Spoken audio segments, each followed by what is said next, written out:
上场的这位演员朋友，半决赛主动选择了开场，勇气可嘉。他呢，留着一头短发。上一轮讲了他乐观的老家，走到半决赛又有什么新的故事？掌声有请王悦。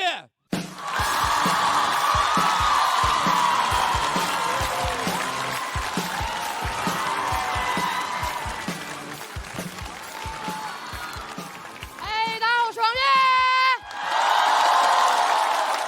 我那个去年节目播完哈，有一个商务演出要选几个脱口秀演员。资料全部交上去了，然后甲方把我的照片圈出来，说这男的吧，换个女的，换个女的，哦，是女的呀，换个男的。你感觉他这个话里面他没有任何的性别歧视，他就是单纯的他不要我。我知道我这个样子有的时候看起来跟其他的女生有点不一样哈，我留短发，长得有点像个男的，好多观众有的时候评价我说我有点那种男人以上女人未满的状态。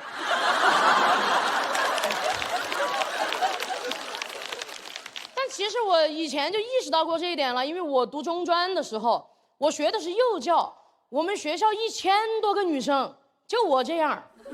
但也没有什么奇怪的，是吧？你按照正态分布的原则，那也应该有一个我这样的正态。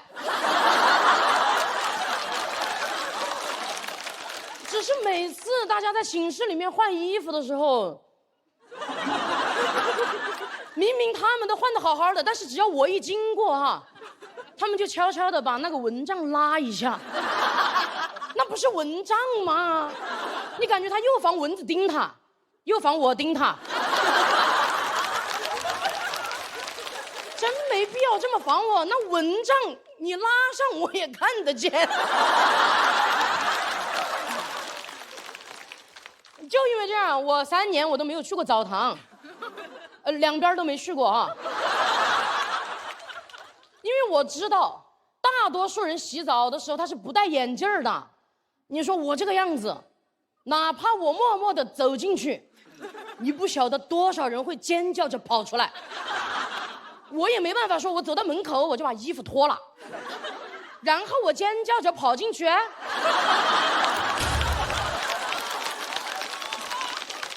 也不是没洗澡的意思哈，洗了的。我3年都是自己拎着水桶去厕所里面洗的，那个厕所里面隔间又很小，基本上就属于是有桶就没我。你往那个水桶里一站吧，耶，水又没了。我后来还是去了一次那个澡堂，我是等到我毕业那天，我等到全校的人都走完了，我说时候到了啊。3年我交的学费跟他们一模一样多，就那个地方我没去打过卡了。我那天心想，我说来都来了，我两边我都去一下。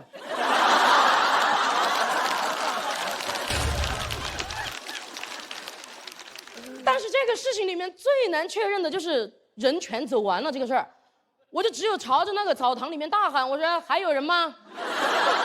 还有没有人啊？我知道这个行为非常的此地无银300两，但是对我来说更重要的是我要先确认此地无银。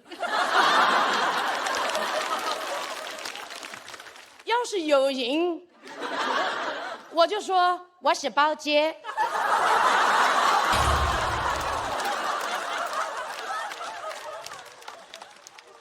我那天真的好兴奋，那是我从小到大第一次进女澡堂，我拎着我那个水桶我就进去了。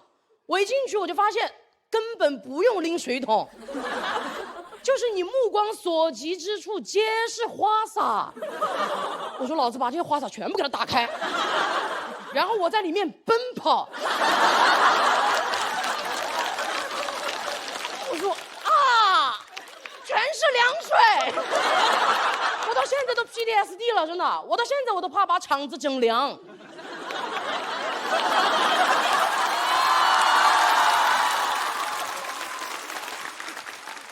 哎呦，我真是我到现在都没有进过女澡堂了。我知道这个事情不是我的错，但是我确实也不知道该怪谁。直到去年，我去了一个非常神奇的地方，我去年去加拿大演出的时候啊，本人已经把专场开到加拿大了啊。哎呀，还没等到天真姐，已经走向国际了。现在，我一落地加拿大，当地的朋友就说要带我去一个好地方，去裸体海滩。哎，你们不要有任何期待哈，也不要想象，尤其是不要想象我。我当时一听这4个字，我下意识地问了一句，我说要门票吗？因为我感觉这不是不花钱就能看的，你知道吗？我那天走的路上，我都走得飞快，我生怕我到晚了，他们都穿上了。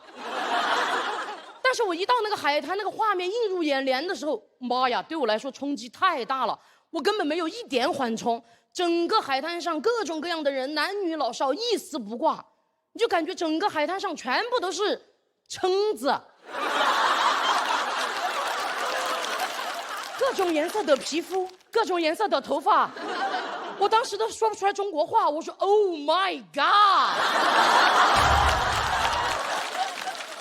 你真的吓到我了！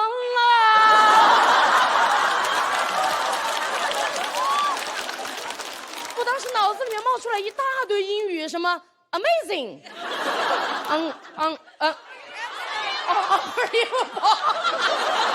我英语都是从消消乐里面学的。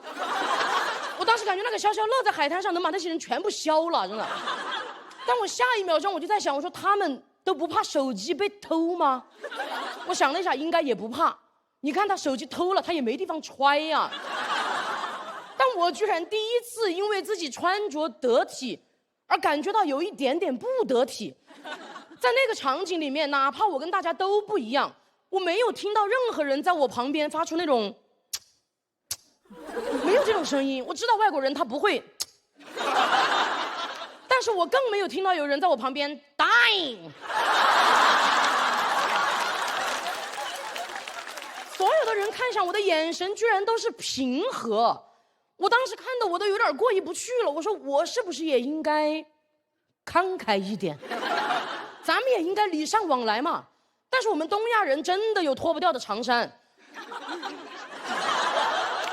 我们是好几个朋友一起去的，我能感觉到大家都有点那种蠢蠢欲动，跃跃欲试，尤其是月月，超级欲试。但是我能感觉到每一个人都在那种来都来了和还要回国中间徘徊，好像都在想说，早知道我就该自己来。我承认，我一开始想去这个海滩也是想去看个热闹，但我没想到，我只看到了平静。你在那个海滩上，你看不到任何的社会地位、高低贵贱，你只能看得到一模一样的生命。我那天站在那，我看着一海滩的蛏子，我好像懂了一些人生道理。人和人的本质没有什么不一样，不一样的只是选择而已。你看那片海滩上，大家各有各的选择，有的人就选择了散步晒太阳，也有人选择去练瑜伽打排球。原来不穿衣服还能干这么多事儿呢，我以为只能洗澡呢。但是我也做了自己的选择哈，我选择了不脱，我选择下次自己去单独脱。我回来过后，其实一直都因为那天没有在那个海滩上把衣服脱完，感到有一点点懊恼。但我脑子里面一直闪回了那天沙滩上有一个老奶奶，一个白人老太太，她是一头白发，什么都没穿，她手上举了个纸板，在那个沙滩上走来走去，纸板上印了一个单词叫 optional。我英语真的很差，我回来查了一下，这个单词的意思是可选择的，非必须的。我想了一下，我留短发是 optional， 去不去澡堂脱不脱衣服也是 optional， 天真不天真录不录综艺那也是 optional。 所以我希望我们大家都能够 optional， 但你记住，如果你也要去那个海滩，不带朋友是 must。 好，谢谢大家，谢谢王悦，谢谢。谢谢王悦。喜欢王悦这段表演的观众朋友，千万不要忘记为他投票。3、2、1，请锁票。谢谢王悦。发现特别好玩，你老说自己英文发音不好，你刚刚整个段子里，你知道英文发音最好的是那个 dang， Fine，这也是消消乐教的英文吗？消消乐教的 ，Amazing。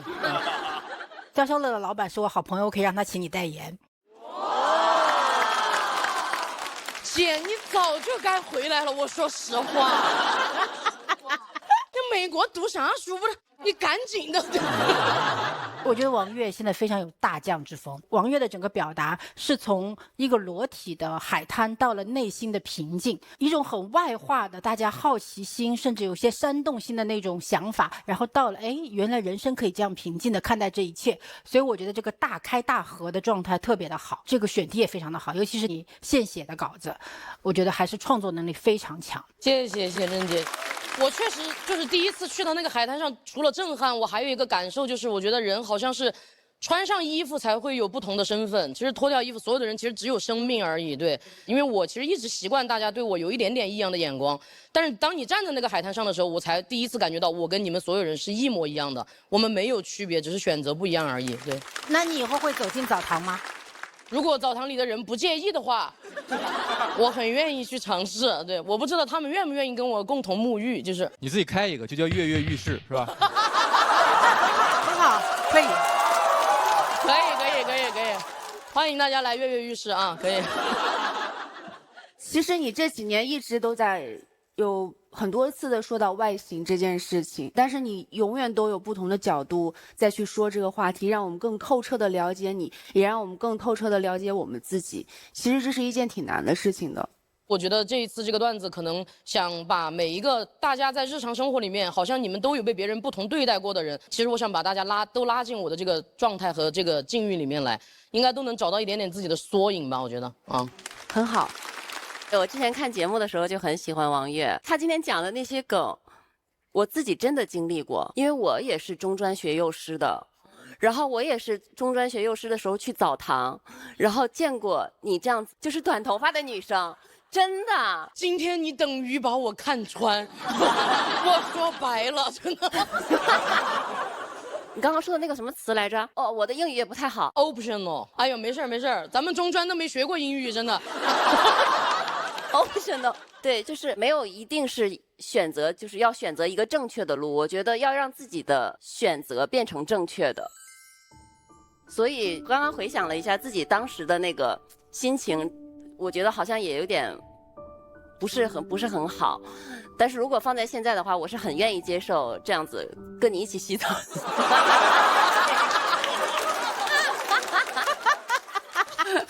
王悦今天接收到的这个洗澡的邀约太多了，这真是3年以来最大尺度，我真的。现场嘉宾跟选手说我们一起洗澡。各位洗浴老友是吧？我觉得跃跃欲试这个真的可行，我一会儿帮你看下这个名字有没有抢注，如果没有抢注的话，我们赶紧搞一下。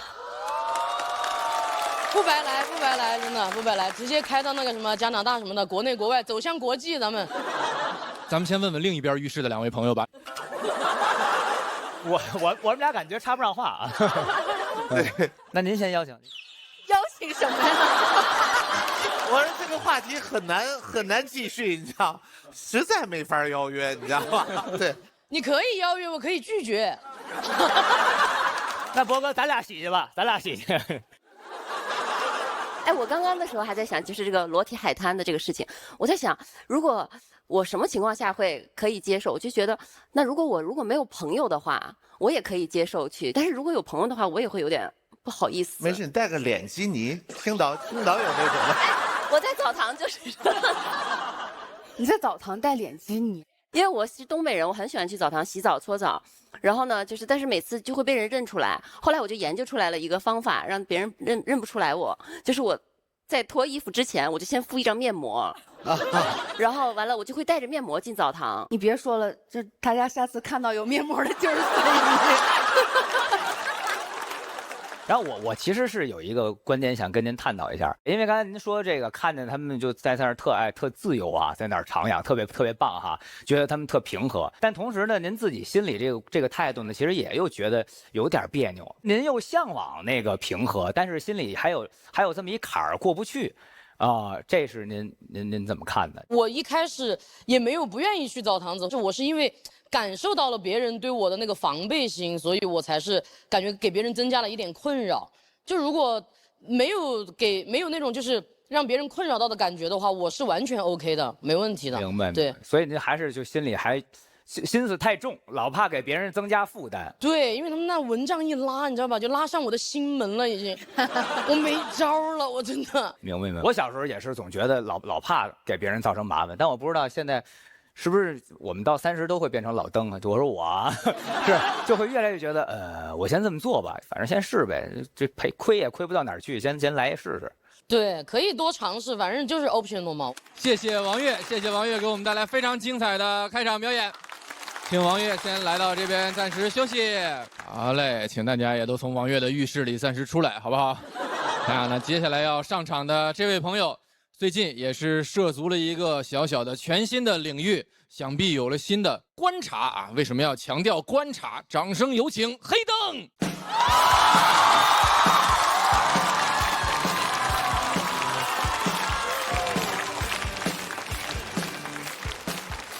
嗨，大家好，我是黑灯。我是一个盲人，我知道你们知道。我给短视频切片的用户介绍，因为不能全指望你们，全指望你们就完蛋了。去年不小心染上了摄影，在后台给那些演员拍照啊，盲人摄影，太简单了啊！我只要拍到人，他们就说我拍的真好。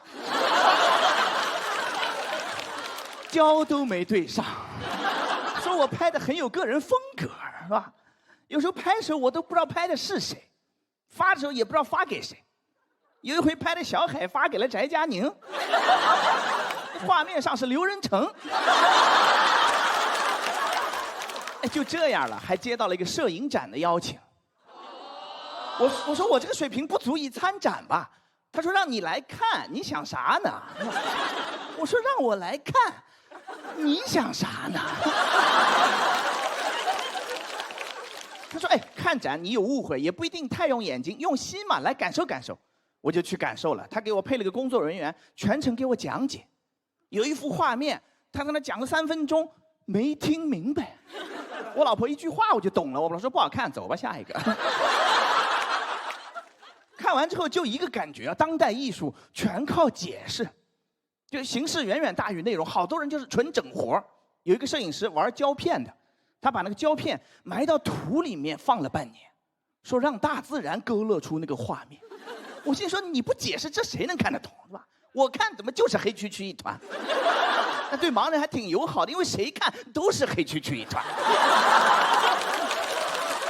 全得靠他给你讲。我说难怪不太用眼睛呢。一头雾水。前一阵还去了另外一个一头雾水的地方，说唱巅峰对决，不是让我唱啊，让我作为一个观众，从一个路人、圈外人的角度发表一下对那些音乐作品的感受、真实的想法。我去了才知道为什么要请圈外人，因为圈内人一句难听的都说不出来。巅峰吹捧大会，我印象中 rapper 你对抗那都得问候对方家人了。到那一看，他们相亲相爱一家人，就我一个外人，看不清局面。哎，听了一下就什么感受呢？他们都不是形式大于内容，他们根本就没什么内容，上来就先放狠话，哇，假狠就是那种啊，我厉害，你垃圾，你不行，我厉害。我心说你厉害，你倒是拿作品出来呢，厉害就光靠说呀。然后他们就开始唱，我厉害，我厉害，我厉害。感觉这歌就像 AI 写的。我说你给我写首厉害的歌 ，AI 说我用最简单、最直接的方式给你写了一首我厉害，我厉害，我厉害。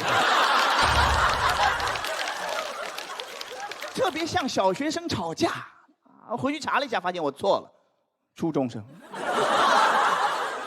有一组人气歌手，他俩唱了一首歌，说他们那个厂牌以前曾经多么辉煌，10年一路走来多么不容易。我说这不全内部梗吗？这不是企业年会上该唱的歌吗？兔老板挣的钱了 ，PUA 员工说我们再加油，我们这不容易。他连年会都不如，他都不抽个奖，他。然后就被他们粉丝骂了，追着我骂，骂的最多的说我态度不好，说歌手在台上唱歌，我在下面玩手机。我看歌词啊，你们那些哥哥唱的一句都听不清。这一首歌如果盲人听不清，那就没人能听得清。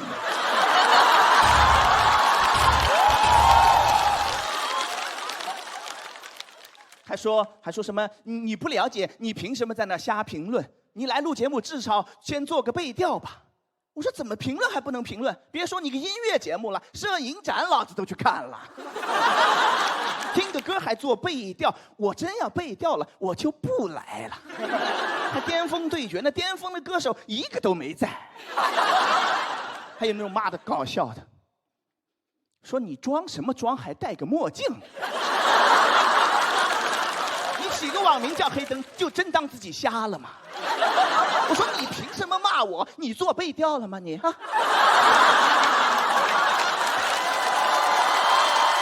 我也是第一次被人这么骂，说你以为你瞎了，你就真的瞎了吗？骂我就骂我，饶舌还给我。众多骂我的人里面有一个人，那个人素质断崖领先。他会换位思考，他会替对方着想，他怕我看不见，他发语音骂我。骂的最难听的一个，骂的非常的脏，说还讲什么内部梗，内部梗谁说得过你们脱口秀演员呢？我说骂到我心坎里来了。这就是脱口秀最大的问题，你发现没有？内部梗太多了，新观众根本听不懂。你要把这两个节目录制的观众换一换，两群人都懵了。那个说唱听众来到脱口秀录制现场，上来个一丑八怪跟你讲那个赵栋带着马雨成去走红毯了，听不懂吧？就是这种感觉。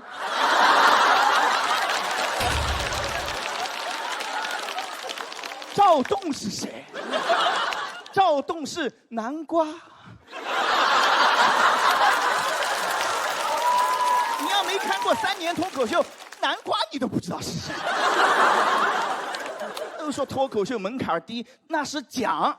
听脱口秀的门槛现在非常的高，听个脱口秀恨不得你得给他加30个注释才能听得懂。人家大作家那个硕士论文都没有30个注释。所以啊，要想有传播有热度，要想你就得讲所有人都能听得懂的东西。我还是拿说唱举例。谢帝，大家印象最深刻的作品是什么？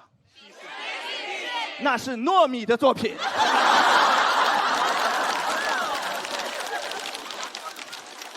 你说讽刺不讽刺？这么多年了，谢帝最广为流传的还是那个“老子今天不上班”。这是真有内容，真的情感，才能广泛共鸣，触动内心，对吧？你就应该写这种真的东西啊！所以，你们知道我为什么对这个这么大情绪吗？因为我是最大的内部梗。去年节目上就这帮人 Q 了我19次，对面节目我还去了5次。我都给剪出来了，9分多钟发到网上去了，你们回去可以搜一下，名字叫《黑灯笑话大全》，但准确来讲应该叫《笑话黑灯大全》。不好笑，就硬 Q， 但凡有个看不清的，就是黑灯。我也不能板着个脸坐在那，显得我这个人小气，我就开始真人秀。我心里想的。去你的，是你的票吗？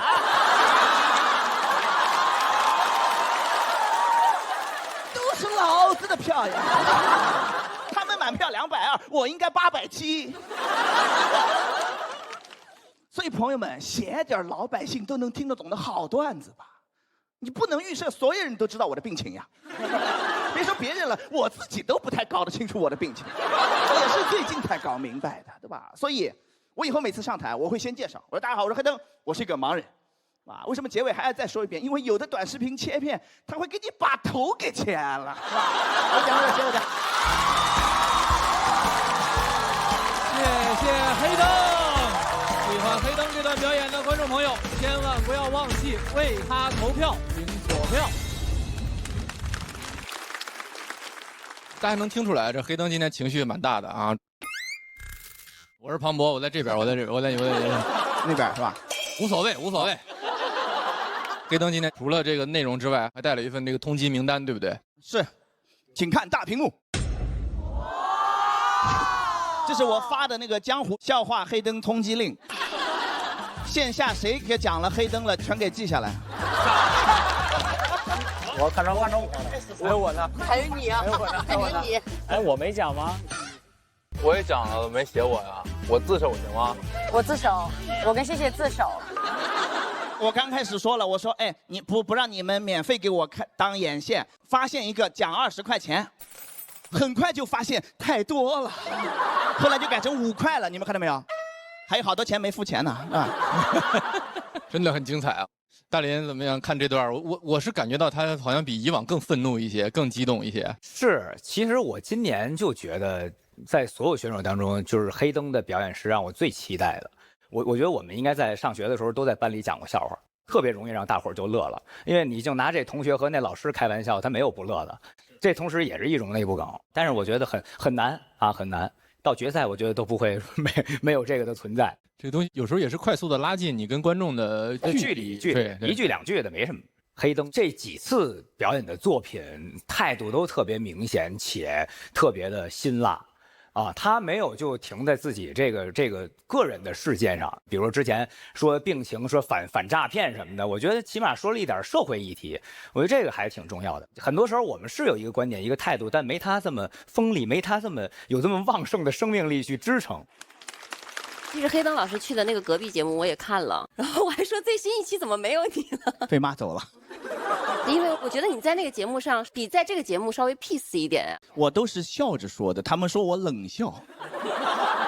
就他看你不对，怎么解释都没有用。对，我觉得可能是你在那个节目，反而我觉得可能是被骂的比较多，然后受了挺多委屈的，然后在这儿把愤怒全都表达出来了。我今天看就是这个感受。黑灯，这又是你新写的一篇是吗？因为最近才挨骂。本来是要录一整季那个说唱节目的，没打算来录喜单，跟他们聊好了，然后后来回来比这个来了，我说那我就不去了。他说来一期就骂成那样，幸亏只录了1期。脱口秀救我一命，今年是。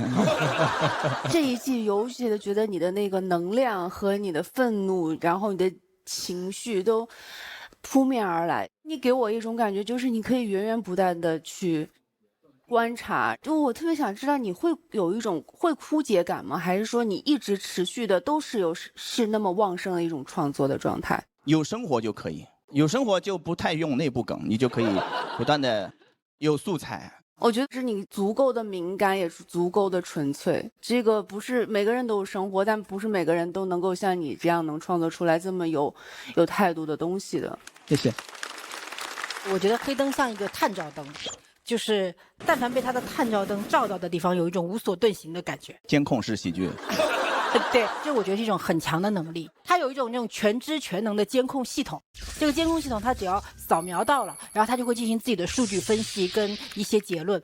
然后这个角度又特别的辛辣，有的时候内部梗它就会拉高观众的门槛，让自嗨的人觉得哦还不错，但是新的人又没有一个契机让他进来。所以我觉得今天黑灯讨论的这个内部梗的话题，它是各种行业、各种文化传播。它如何打破一个边界，让更多的新的人愿意来听、来看、来享受的一个过程，我觉得是个非常有意义的话题。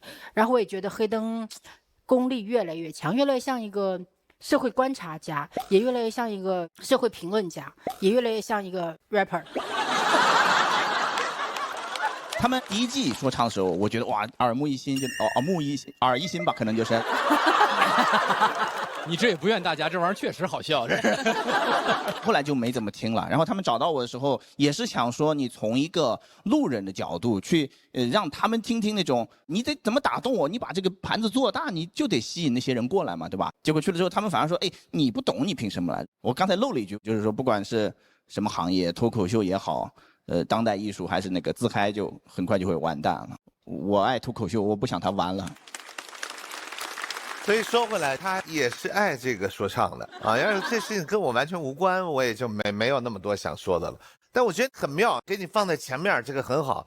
给后边选手，万一有内部梗的，有时间能改一下。我改的乱七八糟，都演的不好，寂寞，堵死所有人的后路。谢谢黑灯，谢谢。留给我们的时间不多了。急什么？我的身份你还不知道吗？你是？我是淘宝闪购悦享会员啊！上淘宝闪购搜悦享，提1对1起送券，喜提一单夜宵不错过。从你专业的角度分析，来野餐能不能自带酒？从不同专业的角度分析，应该都没人不让带。但你也没必要酒水、饮料、烧烤、汉堡都自己带吧。淘宝闪购点外卖拼团太优惠，多抢几样没毛病。上淘宝闪购搜夏日拼团，喜提一单点外卖拼团更优惠。我想，哎，你干嘛？我可是正经人啊！啊，想吃东西啊！淘宝闪购够快够好够优惠，喜提一单买起来更上头。接下来要出场的这位朋友，不知道你里面有没有内部梗啊？已经给你拖了足够多的时间了。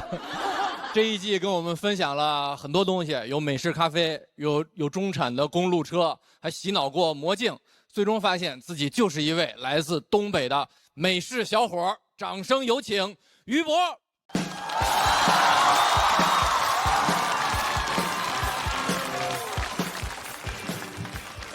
嗨，朋友们，嗨，Hello， 大家好，Hello， 大家好，我叫于博，这篇暂时没写内部梗，暂时没写，我，又来录制了，辛苦你们，录制就是很累啊，我一来录制，我天天熬夜，我这段时间已经熬到了一天3、4点钟睡觉，我和老家都熬出时差了，我现在一来上海害怕，我说这哪是上海呀，什刹海是。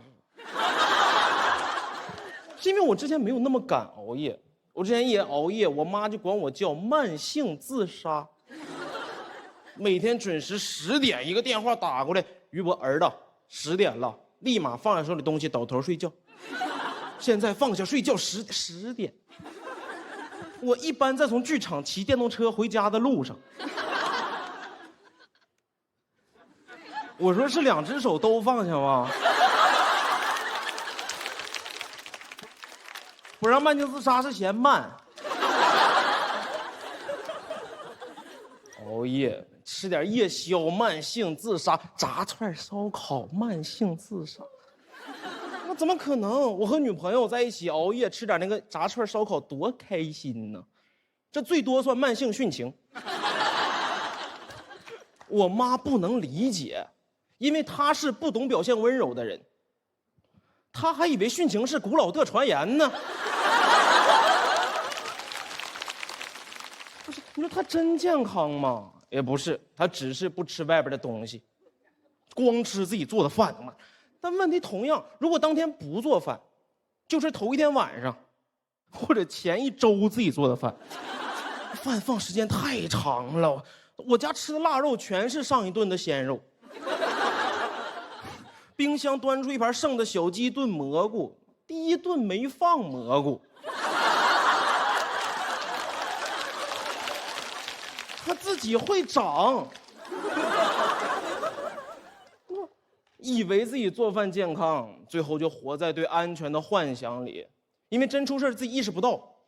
有次豆角没炖熟，凉拌豆角他都没炖呢，我上医院洗胃呀，我就这还嘴硬呢，非说那个胃洗更干净。有人为爱奔赴，我妈为爱干净，对吧？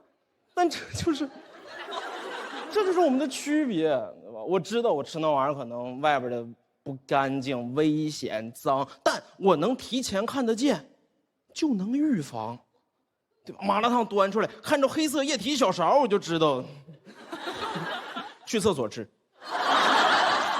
只需要磨成粉末当蘸料吃。吃麻辣烫就是要坚持不懈，最后啥事儿没有，这里面就是我的价值观，但我不能真的这么干，因为我如果真的只吃自己想吃的东西，我妈就告诉我这叫挑食。挑食是我的问题吗？挑食好像是我从小到大家庭关系里的霸凌。为啥家里边只有小孩挑食，爸爸妈妈从来不挑食？网上说，因为他们只买只做自己爱吃的菜。那你要理解这个，这就是霸凌。我被霸凌24年，我以后有小孩，我也只买自己爱吃的菜，然后骂他。小崽子真挑食啊，这不吃那不吃的，那火锅不吃，烧烤不吃，啤酒不喝，可乐不喝，你想喝什么？麻辣烫也不吃，这玩意儿你爸年轻想吃都吃不着。麻辣烫，现在小孩儿，我生在杨国不知福。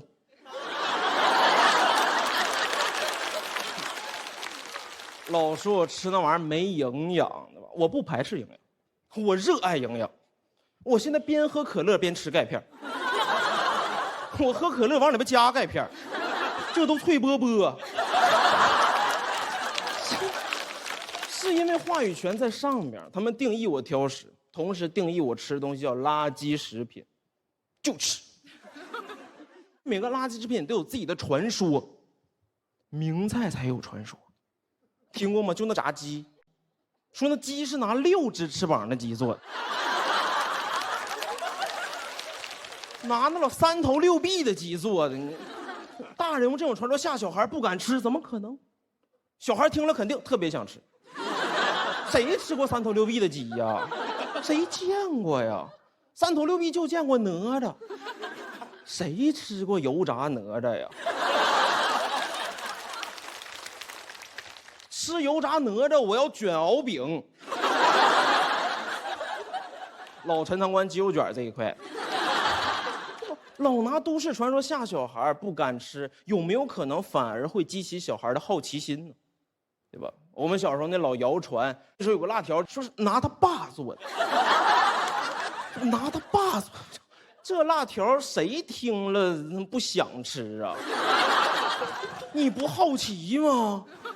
我借钱吃，那辣条我从1年级开始吃，该说不说，他那真好吃，感动，想替他给他爸尽孝，想给他爸烧纸，边吃边在配料表里找他爸的名字。后来看他爸好像叫亚硝酸盐，就吃。因为我们有这个能力，我进化到了自然界食物链的顶端。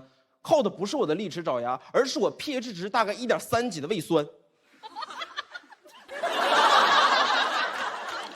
这是全自然界最厉害的消化能力，对吧？巧克力狗吃就死了，我吃就开心。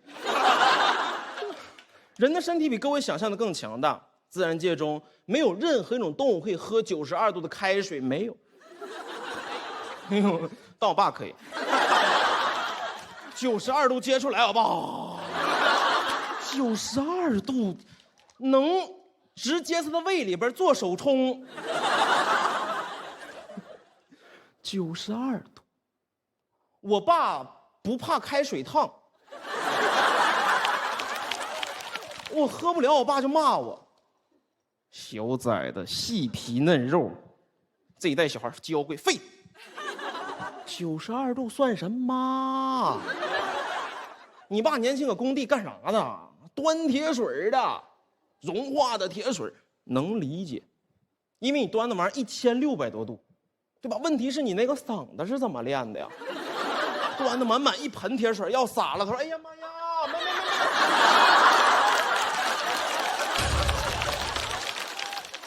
没。”练去嘛，那92度算冰镇。朋友们，我们不是永远都要吃正确的东西，因为我会自己消化。我小时候吃过橡皮、笔盖1毛钱，卷笔刀，我还活着。杀不死你的会让你成为更好的文具盒。不要低估自己的能力，朋友们，就连笑话也是一样的。就算你觉得今天的笑话不正确，明早你就消化。谢谢你们，讲完了。谢谢于博。喜欢于博这段表演的观众朋友，千万不要忘记为他投票，请锁票。于博特擅长找一个极小的切口哈。其实最开始还是只想聊挑食，然后最近想把它往上拉到对正确的追求有点太极端了，我就想稍微点一下。我是那个地方拍的，就是你说小的时候吃过各种，我就是突然想到了，就是现在都说我们的什么90后啊、80后小的时候很难杀，因为大家小的时候真的吃过很多。我就想，我小的时候吃过那个油笔的那个油，我不知道你们大家嘬没嘬过，然后嘬的一嘴都是那个。但现在想想，如果要是搁到我现在的孩子让他要去玩这个，我肯定会拼了命的阻止。但是想就是觉得挺有共鸣的。然后你又说吃一些垃圾食品什么的，就是我也喜欢吃，我平时也就爱吃点这种什么火锅啊、辣条啊什么的，只要就着补鸡一起吃就行。对，然后你说的那个长了6个翅膀的鸡，这个我真的听过。6个翅膀的鸡，那不堕天使吗？我是听到后边我才明白为什么叔叔要喝92度的开水，因为你妈爱生拌豆角，在胃里给胃在里头给它弄熟了。不行啊，您回去跟叔叔阿姨说也甭费劲了，咱直接就上淘宝闪购点外卖更优惠。也行。我只是觉得您今天是怎么好像和大家没有特别同频到那种大家都特嗨的那个情况，然后明显感觉您后边这状态就没有前面那么激动。上来其实那开门包袱都挺好的。我其实一直担心就是后面这段其实在某种程度上尺度有点大吧，然后就会有点担心大家 get 不到，然后就可能。那可能就是我觉得是不是因为您说的时候您自己心里就有这种感受，就担心会让大家觉得有点别扭什么的，就您没有坚持，您要跟黑灯似的，我是是吧？你看他就很笃定，他就说就这样，就是对吧？你刚才要这样，我们可能也就下乐了。一些未发生的风险好像比发生了的影响还大，是不是？对，我觉得你的这个选题是拿了一个特别小的切入点，掰开了揉碎了，在讲挑食的一些细节。然后你的很多表达，比如说爸爸辣条那段，其实就是你说的这个，就是但你整个人的声场跟气场又比较低，所以它本身就会有一点情绪起不来。没办法。我本来也不是很会用情绪引导的，我觉得不是所有东西都要在当下爆炸，没事的。